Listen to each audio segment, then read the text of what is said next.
प्रवक्ता हैं सुशील व्यास जी, बदलते समीकरण में आपको क्या लगता है? पिछली बार तो एकनाथ शिंदे जी बन गए यहाँ पे मुख्यमंत्री, लेकिन अब क्या ऐसी स्थिति हो सकती है कि ठीक है हम तो इतने दिन मुख्यमंत्री रह लिए, अब भारतीय जनता पार्टी को मौका दिया जाए? लक्ष्मण जी, बहुत बहुत धन्यवाद। इतनी बड़ी चर्चा के बाद मेरा याद आपको आई कि शिवसेना नामक शिंदे जी की भी कोई दल है। कोई बात नहीं, शिंदे जी बन नहीं गए, शिंदे जी बना दिए गए परिस्थितियों के चलते, और पिछले 2.5 साल से बड़ी मजबूती के साथ देश महाराष्ट्र की 12 करोड़ जनता की सेवा उनके नेतृत्व में हुई है, और वर्तमान चुनाव भी महायुति उनके नेतृत्व में लड़ रही है।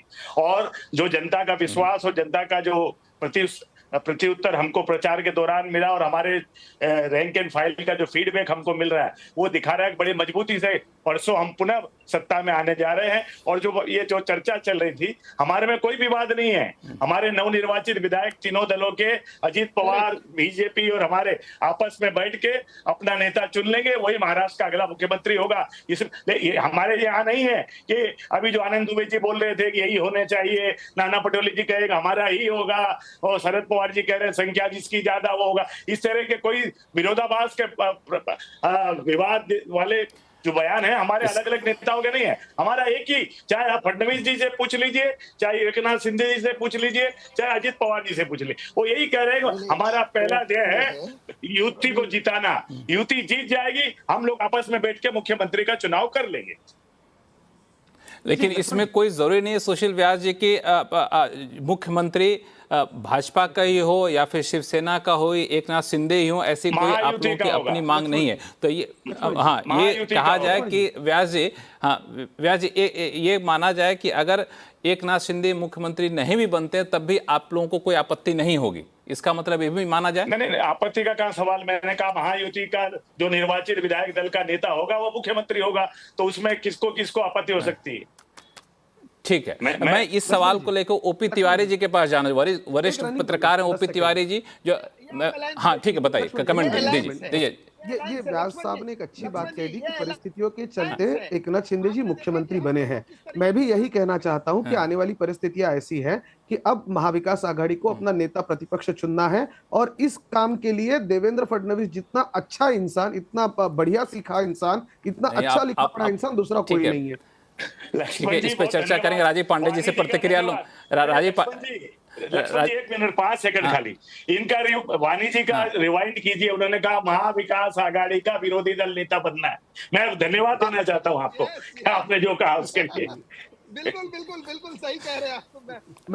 ठीक है, इस पे हम लोग आएंगे। ओपी तिवारी जी हमारे साथ हैं। आप लोगों की सारी बातों को काफी गंभीरता से ओपी तिवारी जी सुनने, वरिष्ठ पत्रकार हैं। ओपी तिवारी साहब, मैं अगर एग्जिट पोल के हिसाब से जाऊं, जो ज्यादातर एग्जिट पोल है, 2-3 एग्जिट पोल ऐसे भी हैं जो महाविकास आघाड़ी की सरकार बना रहे हैं, लेकिन ज्यादातर एग्जिट पोल महायुति की सरकार बना रहे हैं। अब सबके मन में यही सवाल उठता है कि अगर महायुति की सरकार बनती है तो क्या देवेंद्र फडणवीस मुख्यमंत्री बनेंगे, या फिर देवेंद्र फडणवीस को मुख्यमंत्री की कुर्सी से दूर रखना इतने लंबे समय तक कितना सही होगा? क्योंकि पिछले बार जो भी हुआ वो घटनाक्रम आपको पता ही है, और मैं प्रोड्यूसर साहब से चाहूँगा कि वो बाइट भी सुनवा दे। जब देवेंद्र फडणवीस ने सरकार में शामिल होने से मना कर दिया था, बाद में जेपी नड्डा साहब ने कहा कि उनको कहा गया, रिक्वेस्ट किया गया, तब वो जाकर वो शामिल हुए उप मुख्यमंत्री बनने के लिए। वो बाइट सुनवाता हूँ, फिर मैं आपकी प्रतिक्रिया लगाऊंगा कि आपके प्रतिक्रिया क्या, आज के हालत में क्या हो सकता है। भारतीय जनता पार्टी की केंद्रीय टीम ने इस बात को तय किया है कि देवेंद्र जी को सरकार में आना चाहिए और सरकार में पदभार संभालना चाहिए, और इसलिए देवेंद्र जी से व्यक्तिगत रूप में भी आग्रह किया है, और केंद्र ने इस बात को निर्देशित किया है कि देवेंद्र जी उप मुख्यमंत्री के रूप में, डिप्टी चीफ मिनिस्टर के रूप में कार्यभार संभाले। तिवारी साहब क्या कहेंगे? अब क्या होगा? अब भी कुछ वैसा ही माहौल बनेगा कि नहीं, अब इतना ज्यादा रिस्क नहीं ले सकते? ओपी तिवारी साहब। लक्ष्मण जी, आपने जो बयान अभी सुनाया जेपी नड्डा का, ये बयान आया, पुराना बयान है, पहले साफ कर दूं मैं, ये डेट की चल रहा था। अनमने मन से देवेंद्र फडणवीस ने राजभवन में जाकर के उप मुख्यमंत्री पद की शपथ भी ली, और उसके बाद उनकी तारीफ किसने की थी ये इस तरह से डिप्टी सीएम का पद स्वीकार करने के लिए, वो भी मैं आपको याद दिलाना चाहूँगा। ये चारों पांचों प्रवक्ताओं के उपस्थिति में उनकी तारीफ की थी उस समय अविभाजित राकांपा के अध्यक्ष श्री शरद पवार जी ने। उन्होंने ये बात कही थी कि ये देवेंद्र की संगठन का प्रतीक है कि उन्होंने उनके यहाँ जो कुछ भी कहा जाता है उसको वो उन्होंने स्वीकार किया। आज की परिस्थिति में जब आते हैं तो क्या होगा, ये तो आपने अभी जो इन सभी लोगों से बात किया, वास्तव में इसकी जो नींव पड़ी थी 1985 के बाद से महाराष्ट्र में किसी एक दल की सरकार नहीं आई है। और ये गठबंधन सरकार जो पहली वाली बनी वो 1995 में बनी, शिवसेना भाजपा की। वहाँ से ये फार्मूला बाला साहब ठाकरे और प्रमोद महाजन ने शुरू किया कि जिसके विधायक ज़्यादा होंगे उसकी सरकार बनेगी, वो उसका मुख्यमंत्री बनेगा।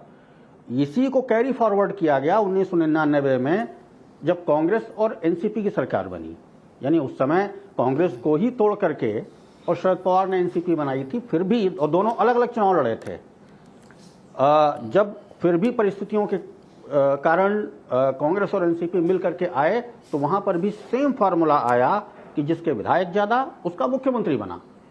2004 में विधायक तो आ गए एनसीपी के ज्यादा, लेकिन उस समय कुछ समझौते शरद पवार ने किए। उनको केंद्र में कृषि मंत्री बनना था या और भी यहाँ पर कुछ अच्छे मंत्रालय मिले, उन्होंने मुख्यमंत्री पद कांग्रेस को दे दिया।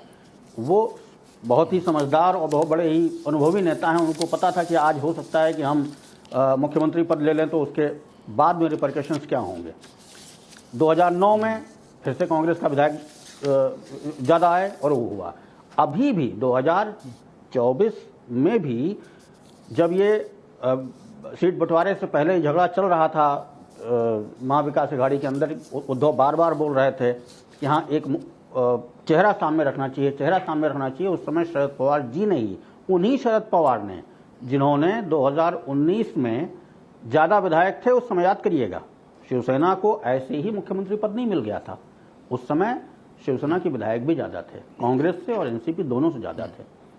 उस समय मुख्यमंत्री जिन्होंने बनाया शरद पवार ने आगे आकर के, शिल्पकार उनको कहा जाता था महाविकास आघाड़ी का, वही शरद पवार स्पष्ट कह चुके हैं इस बार कि जब एक बार सरकार ये बनने की नौबत आवे, महाविकास आघाड़ी जीत करके सामने आए तो उसमें जिसकी संख्या ज़्यादा होगी उसका मुख्यमंत्री बनेगा। ये शरद पवार भी कह चुके हैं और यही चीज़ कांग्रेस भी चाहती है। आज भी बिल्कुल तथ्यों के आधार पे कहीं उन्होंने नाना पटोले का जो बयान तथ्यों के आधार पे बिल्कुल साफ कर दिया कि बात नहीं कही है। हाँ, उन्होंने कहा है कि जहां कांग्रेस को ज्यादा सीटें